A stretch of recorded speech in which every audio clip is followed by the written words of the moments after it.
Today on Mr. Media, I'll talk to writer Mark Clark, the author of Star Wars FAQ, Everything Left to Know About the Trilogy That Changed the Movies. It's a vital backgrounder for anyone who just can't get enough about Han, Luke, Leia, the Wookiee, and the rest. Stick around. This is the book you're looking for.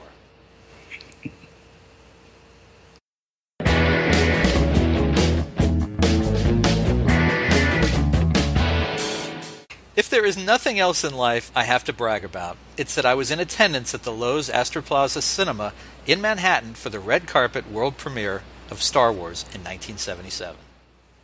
My buddy Bob Pinaha and I took a suburban bus in from New Brunswick, New Jersey that evening. Classy, huh? And it was one of the single most amazing film-going experiences of my lifetime.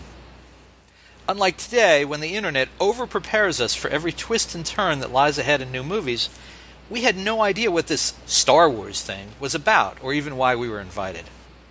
And if we realized it would be as grand a night as it was, I suspect we both would have been dressed better.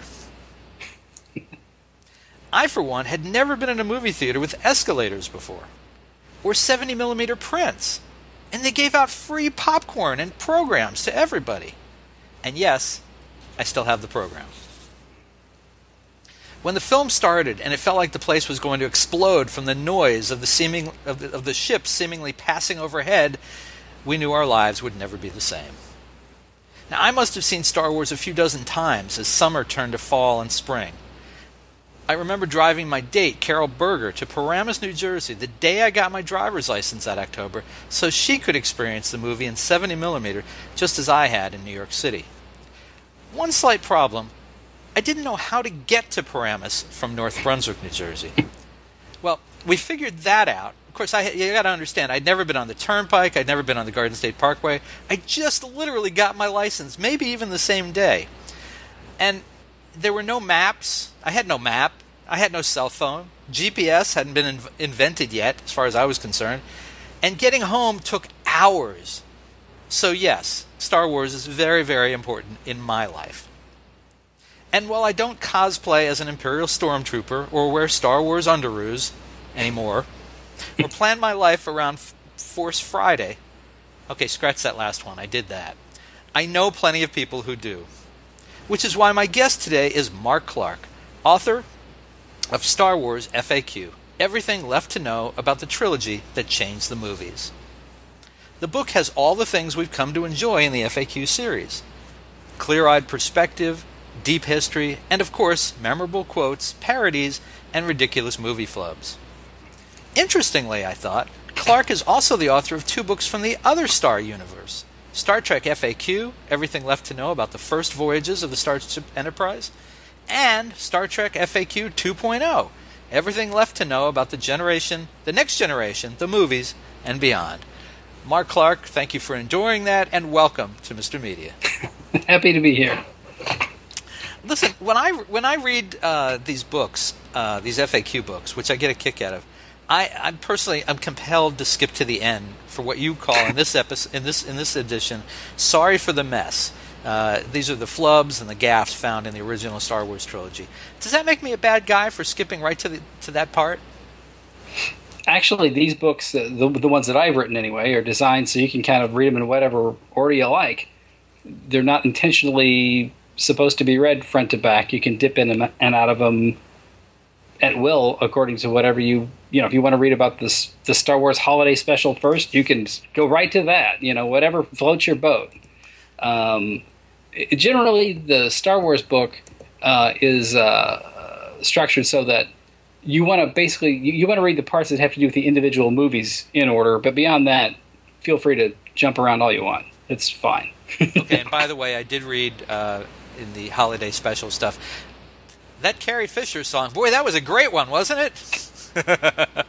How did she miss the Grammy? I don't know. Maybe she'll make up for it next year. So your feelings are not hurt that I skip right to the part that makes it a less than perfect film or Nope. films? Nope. All right. So, but here's the question: if the Star Wars films are masterpieces, how can there be all these continuity and other mistakes? Does it detract from our enjoyment, or does it enhance it? Well, it's long been my belief as a film critic and even as a fan that perfection is overrated.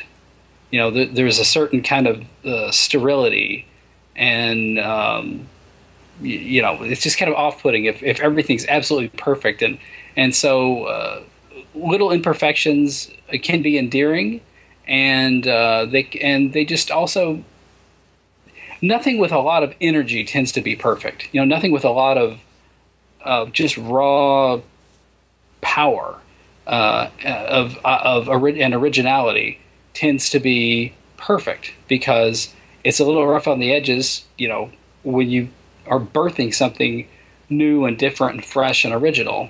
And so the things that tend to be most exciting in a lot of cases are also, a little flawed. You don't have many Citizen Kanes out there, a first time that's just letter perfect, practically. Even Citizen Kane has the weird, cockatoo, error problem with it in the one shot. But the energy that you get from a first experience like Star Wars more than makes up for any flaws that are in the work. So, and a lot of times, as I talk about the flaws in Star Wars, there are things that most viewers wouldn't even think about or notice when they're watching the movie, and certainly didn't in 1977. But if you watch a movie a few dozen times or more, then you begin to pick up on these little inconsistencies and problems. And Star Wars, and I'm thinking like the first Planet of the Apes movie, something that I'd also saw many, many times when it came out, and I was a bit younger. You do watch these movies over and over and over and over again. They just don't. They really don't get old. And they hold up to repeat. And as a matter of fact, talking about things that change the movie industry, the idea that you would put out a movie that people would come back to 10 and 15 times, that changed the film industry.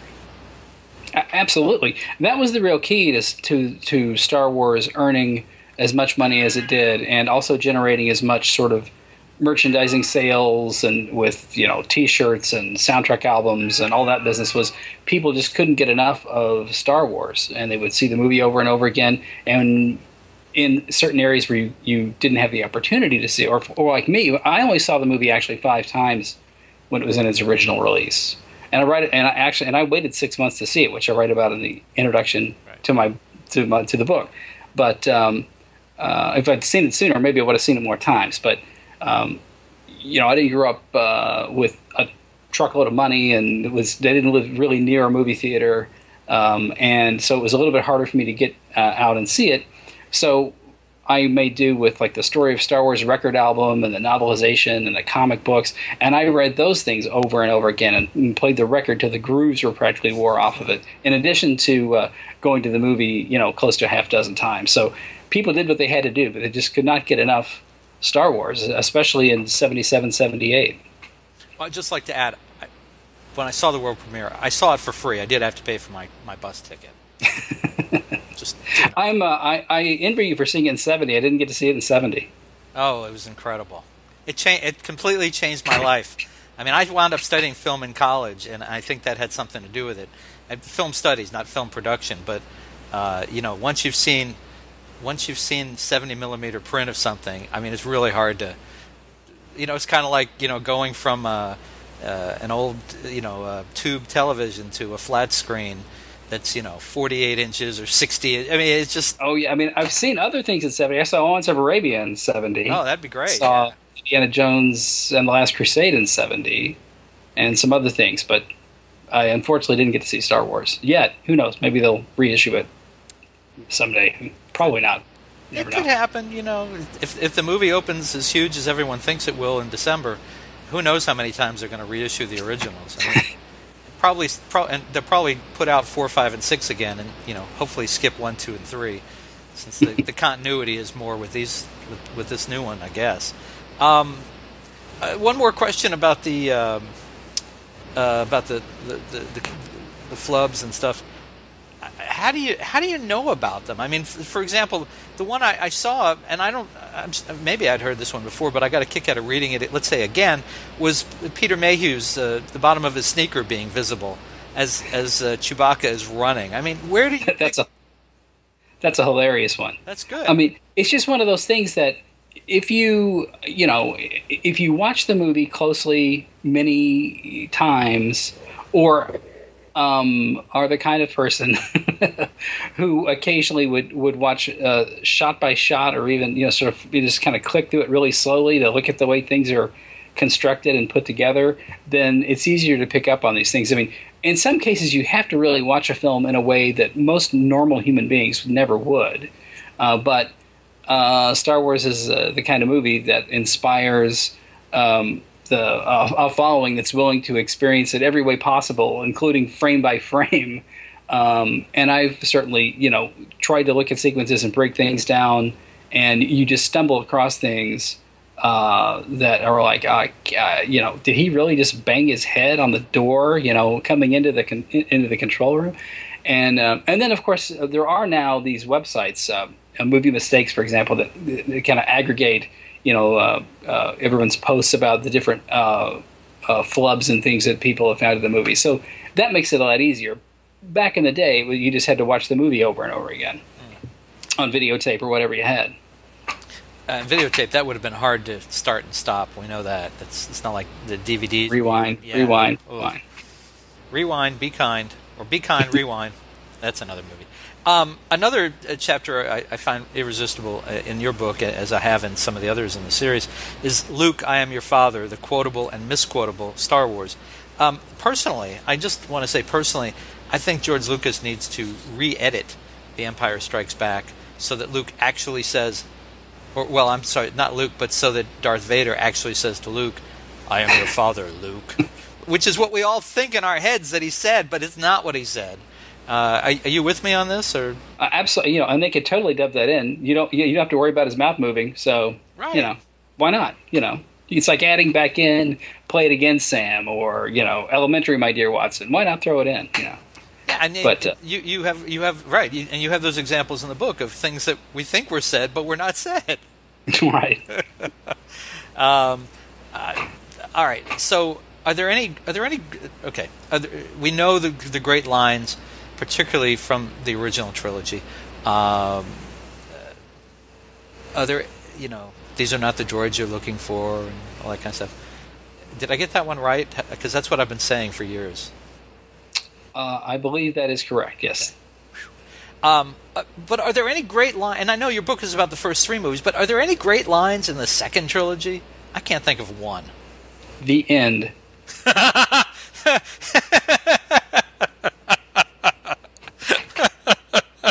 Oh, touche. I know the prequel movies have their fans, and there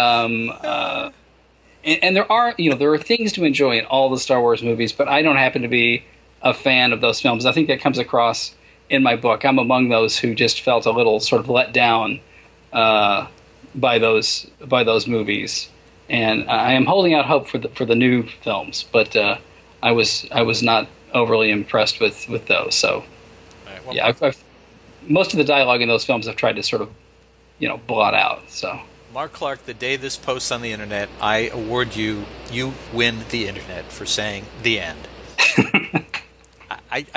There's nothing I'm going to say the rest of the interview that's going to top that. I almost feel like I need to quit now.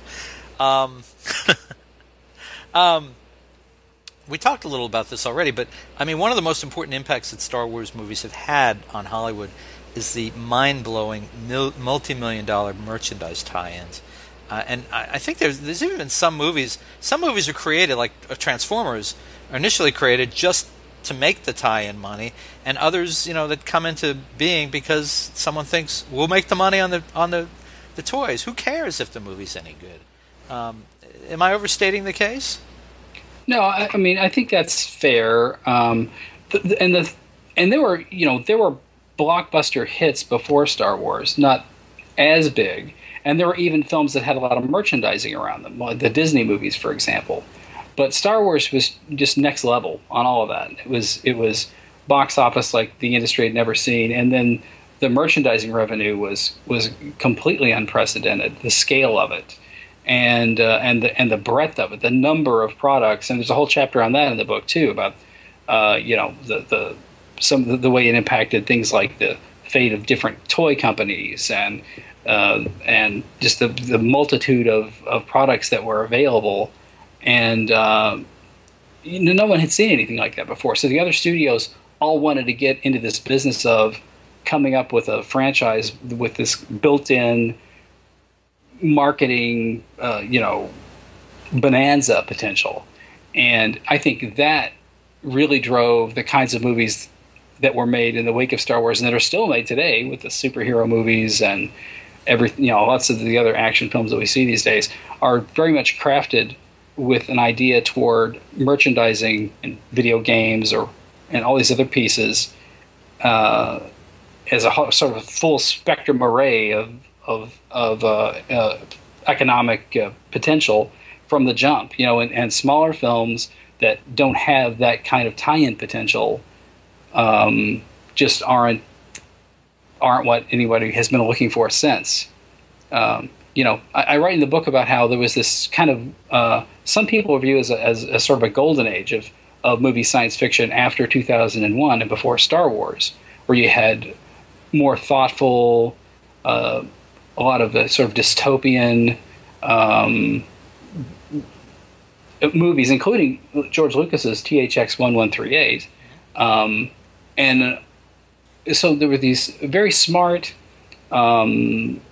movies that wrestled with all kinds of political, philosophical issues during that period of time. And they all kind of got forgotten about once Star Wars came out and showed this whole other model of doing business. Like I say in the book, no one was looking for, Soylent Green, after Star Wars. So nobody was going to be going and buying, Soylent Green action figures or whatever. So it was just, then we got Superman and we got, the Alien and Predator, these other movies that had much more potential as toys and video games and all this other jazz that wasn't really directly related to the movie, but was sort of essential to what Hollywood wanted in terms of a product.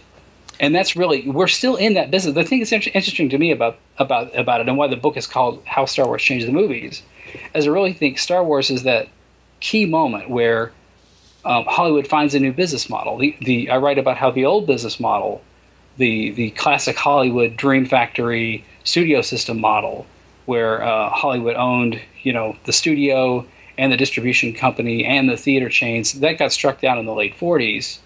And it took, when the television came in, and Hollywood really struggled for a period of a couple of decades, especially in the 60s, to sort of figure out how it was going to operate.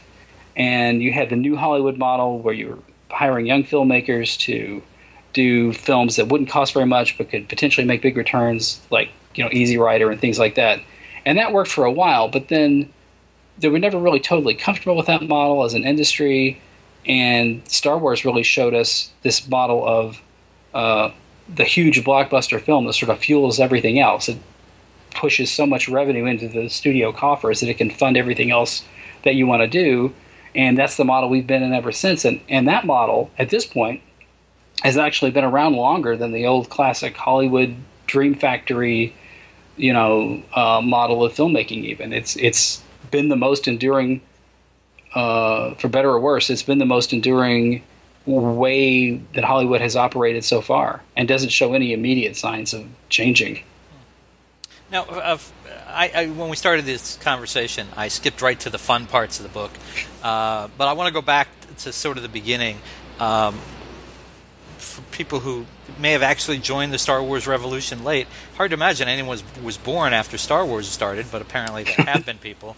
So I like that you give it context. You talk about, and you mentioned THX 1138. In the book, you describe Lucas's life before the Death Star. You go through some of the iterations of the original script, and you talk about the movies that kind of influenced his creation and perspective of Star Wars. I wonder if maybe you could just take a minute. You can have 2 minutes if you like, and just kind of give people who are kind of young and new to this a little background on what this was all about, but where it all stems from. Well, really, what Lucas wanted to do first was to do a remake of Flash Gordon, the serials from the 1930s based on the Alex Raymond comic strips, which were sort of the first real space opera, spaceships and aliens and monsters and ray guns and all that business that Hollywood had produced. And he loved those films. He especially loved the Flash Gordon Conquers the Universe, which is the third of the three serials that Universal made featuring Flash Gordon. And he wanted to make a Flash Gordon movie, but he couldn't get the rights to it. The Dino De Laurentiis, an Italian producer, owned the rights to it already. They had already purchased the rights. So he was forced to sort of come up with his own story. And then in interviews, Lucas has said later that was sort of a blessing in disguise, because he was able to come up with something ultimately that he felt was, I also feel it was better, and certainly was more profitable for him because he could own the characters. Hang on. Okay. Sorry, power cord issue. Anyway, the other key piece, so you've got Flash Gordon, and what you get with Lucas is you've got Flash Gordon, and then you get the influence of the Japanese master Akira Kurosawa with movies like The Hidden Fortress, which was a particularly strong influence on Lucas. So he's bringing these sort of very pop, science fiction fun type of concepts and blending them with this sort of art house, international samurai sort of vibe to come up with this very fresh mixture of elements that was not quite like anything else we'd ever seen before. Another thing that I really liked in the book is that while most people think of Star Wars as being George Lucas and the three main actors, you give some attention to some of the behind-the-scenes people who, and some of them, particularly John Dykstra, who composed all the themes, music, and of course, special effects master Rick Baker. It's nice that you give a little attention to those people. Is there? I mentioned two of the most well-known of that group. Is there one other person you think people should know because of his or her work? I really think that, I have a section in the book that's sort of about underappreciated contributors. One guy I think doesn't get into, well, two, I'll give you two. How about that? Sure. I don't think Gary Kurtz, who was the producer of the first two films, and gets maybe as much credit as he should, because he later had a falling out with Lucas and has sort of been diminished in the official histories.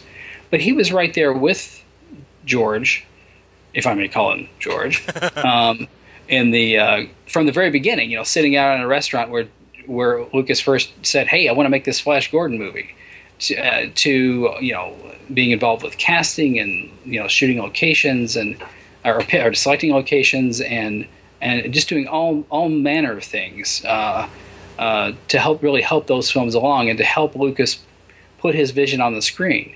And he also collaborated with Lucas on American Graffiti, which is Lucas's other really truly great movie. And I just don't think he gets as much credit as he deserves. And the other person who is celebrated, but maybe it doesn't immediately roll off the tongue, is Ralph McQuarrie, who was a production artist, and which typically you hire those guys when you're like, well, I've got this idea, I want to help people understand what I'm talking about, so I'm going to hire somebody to draw what I'm talking about so other people can see it. And what McQuarrie did was a little bit different than that, because Lucas himself was having trouble figuring out what he wanted. And in a lot of cases, McQuarrie would sort of help direct him and come up with an image or an idea for how a character or a spaceship or a setting or something should look, and he would draw it or paint it. And it would not only helped Lucas sell the movie to 20th Century Fox, but also helped him sort of envision it himself. And many of the characters, Chewbacca, the droids, Darth Vader, look the way they look because of the way that Ralph McQuarrie drew them. And much of the Star Wars universe looks the way that it does because it's the way that McQuarrie envisioned it. And so I mean, he does get a lot of respect, but I think his influence is probably bigger than people think. Oh, and another person. I'll go for three. I'll go for the trifecta today. All right. Marcia Griffith, George's first wife. I think probably was a bigger influence as a sounding board for Lucas, and also as somebody who was willing to tell him that his ideas were stupid when they were stupid, and rein him in a little bit. And I think that the prequel trilogy, which we were talking about later, which was made after after George and Marcia Lucas had divorced, one of the things they really lack, in my opinion, is anybody to put any kind of rein on Lucas. He does everything himself and does everything he wants to do just the way he wants to do it, even when in some cases it maybe wasn't the best way to do things. And there's just nobody there to try to tell him, that's a dumb idea. Why don't we do this instead? And she was able to do that, and I think that in and of itself was about a valuable contribution that often gets overlooked. And she was a great editor, and in fact won an Oscar for editing, among other people, for editing Star Wars. Well, and I think that was the Star Wars, particularly the first movie, was one of those times where people who never cared about behind the scenes on movies took an interest and made, there were cults that developed around some of these other people, like, McQuarrie and Dykstra and people like that, Rick Baker, who, previously they just toiled in anonymity for the most part. Maybe not Dykstra, but, suddenly these were, these guys and Marcia, they were brand names. Their names meant something. Their work meant something that the average person didn't know before. There are interviews with guys that worked in the model shop, who were just gluing together the little, X-Wings and TIE fighters and stuff, who later, once people found out they had worked on Star Wars, people would ask them for their autograph, and it just didn't matter what you did. If you worked on the movie in any capacity, everybody, wanted to work with you or wanted to, be connected with you in some way. So, that was a real thing. Absolutely. All right. So we've gone from really high quality, behind the scenes craftsman to I'm going to take issue with something you say in the book. In an early chapter, you address the many imitative films that followed the first Star Wars, and I take issue with your assessment of just one. Do you know which one that is? Take a guess. Star Crash. No, I never saw that. That sounds like a piece of star crap. No, not that one. Battle Beyond the Stars. Oh, okay. I actually thought that was kind of fun. It was, you go in knowing it's Roger Corman, it's cheap, but it was just a fun movie. It doesn't hold up to Star Wars, but it was just kind of a fun movie. I always thought Richard Thomas is, that. The thing with Battle Beyond the Stars that really I think is difficult for me is that it comes kind of late. We've had a lot of other Star Wars, pseudo Star Warses or ersatz of Star Warses in the meantime, and it also has the misfortune of having the same idea, which is to do the Seventh Samurai in outer space, which we had already seen in Message from Space, several years earlier. And it's not, it's kind of fun. I actually like, just to sit and watch. It's a fun movie to watch. I actually like Star Crash. I think it's a lot of fun, especially with the right beverages. And Message from Space is another one that's kind of fun. The ones that are really dreadful are things like H.G. Wells' Shape of Things to Come, and some of the other ones that are just really hard to get through. Some of the Italian things are really hard to get through. But there is a certain kind of goofy charm to Battle Beyond the Stars, and I wouldn't begrudge at that. But it's just coming that late, and with as much, relative to Corman, with as much money and resources they put into that movie, I just wish they had come up with a little bit better scenario. It just seemed a little tired to me. To me, it was fun in the same way that the Corman Fantastic Four movie, which was done for like $1 million, is fun. It's just like, at that point in history, you have much higher expectations of a Star Wars type movie or a Marvel superhero movie. But there's something about it that's just kind of earnest and fun. It's kind of silly. I don't know. And I think I like Battle Beyond the Stars the same reason I like Galaxy Quest, which had more money and was better done, but it was still just kind of a goof on the medium. I love Galaxy genre. Quest. Yeah, I'm with you on that one. Okay, all right. I'll let you off the hook there. So you have done several books in this FAQ series, the Star Trek books. What's the appeal? Are they fun to do? Are they challenging to do? Both, actually. These are both Star Wars. Again, as I write about in the book, like you, was very meaningful for me. Made a huge dent on my psyche when I was 11 years old, and I never have fully recovered in certain ways from that. And so it's just fun to be able to kind of revisit that and delve into these books are fun for me in part because it gives me the opportunity to really take some time to dig into subjects that I am passionate about, and I get to learn a lot. And that's always fun. And then, and again, Star Wars and Star Trek both are things I have childhood connections with, which also makes them a little bit of extra emotional attachment to those. So. All right. So what's next? What are you working on next? I have I have way more ideas for books than I will ever have time to actually write the books. I have about a half dozen nonfiction things I am that are in various stages, but I don't have anything in contract right now.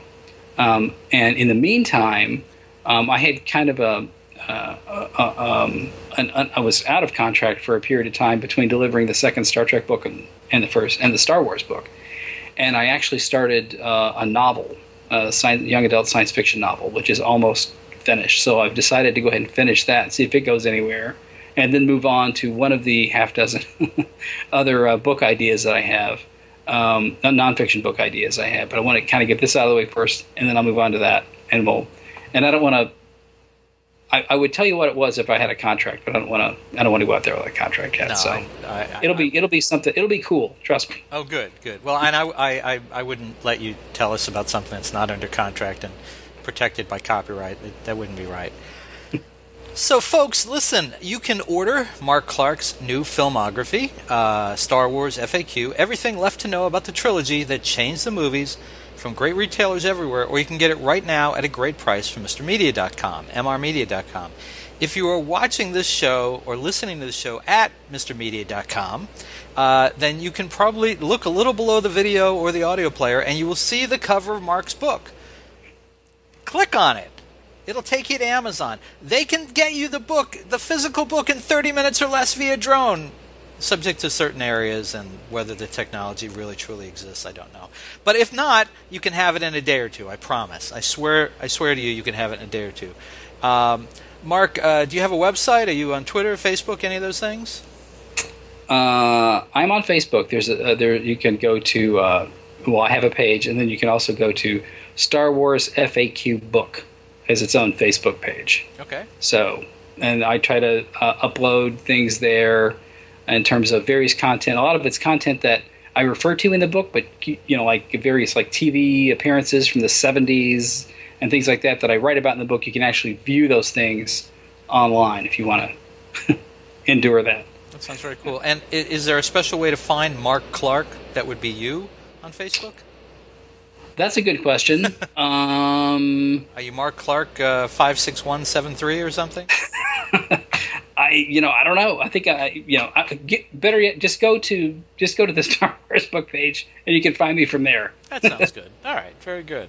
Well, Mark, it was fun reading the book. Delightful to have you here today. Good luck with the next book, whatever it may be, and thank you for joining us on Mr. Media. Anytime.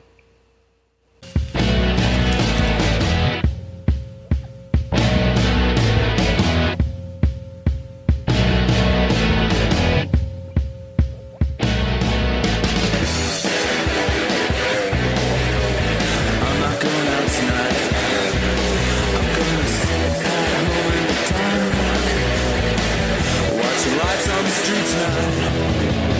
Turn out the stereo receiver. Turn your back on the deceiver. It's a bad idea to believe her. A bad idea to believe her. Turn up the stereo receiver. Turn up the stereo receiver. Mr. Media is recorded live before a studio audience full of unused characters from the first 6 movies, cartoons, and comic books, hoping for one more shot at the silver screen in the new media capital of the world, St. Petersburg, Florida. All right, so